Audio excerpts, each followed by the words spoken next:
అయిపోయాక వెంటనే మంత్రి లోకేష్ గారు ఏమంటారు, మేము తెలంగాణలోకి విస్తరిస్తున్నాం అంటారు. అయ్యా లోకేష్ గారు, ముందు ఇప్పుడు వానాకాలం వస్తూ ఉన్నది. అయ్యా పవన్ కళ్యాణ్ గారు, మీరు రేపు పొద్దుగాలేంది తెలంగాణ నవనిర్మాణాన్ని పవన్ కళ్యాణ్ వచ్చి ఇక్కడ సభ పెడతాడు. నేనేమంటున్నా అంటే ఈ లోకేష్ గారు పవన్ కళ్యాణ్ గారు వాళ్ళది ఒకటే ప్రభుత్వం కదా, ఆంధ్ర ప్రభుత్వాన్ని నేను విజ్ఞప్తి చేస్తున్నా. వానాకాలం వస్తుంది, మీ సెక్రటేరియట్లో మీ అమరావతిలో మీ ముఖ్యమంత్రి గారి కుర్చీ కింద నీళ్ళు రాకుండా చూసుకోండి. ఫస్ట్ ప్రతి వానాకాలం అక్కడ క్యాపిటల్ మునుగుడే, ప్రతి వానాకాలం అక్కడ క్యాపిటల్ మునుగుడే. అంటే ఎంత అవమానం ఇది ఆంధ్ర ప్రజలకు చెప్పండి.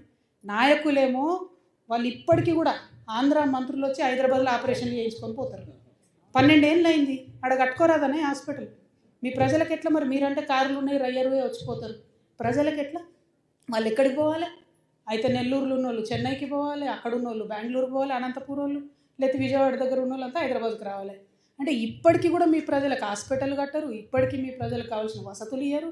మీ రాజకీయ అవసరాల కోసం మాత్రం తెలంగాణ మీద పడేస్తారు. ఇది కరెక్ట్ కాదు. మేము గమనిస్తున్నాం. తెలంగాణ వాదులం రాజకీయంగా పరిణితి చెందినటువంటి వాళ్ళం. మీరేదో రెచ్చగొట్టగానే మేము రెచ్చిపోయి మేము ఇడికేలేదో అంటాం అనుకునేరు. కానీ ఇక్కడ వాళ్ళ ఏజెంట్ ముఖ్యమంత్రి గారు ఉండడం వల్ల నష్టం ఏం జరుగుతుందంటే రకరకాల విగ్రహాలు పెడుతున్నారు. నేను ముందే చెప్పిన, నేనైతే పాత నాయకులంతా మంచిదని కాదు.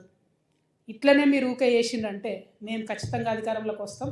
అన్ని విగ్రహాలు బిడ్డ పలగొట్ట ఆంధ్రాకి పార్సల్ చేస్తాం.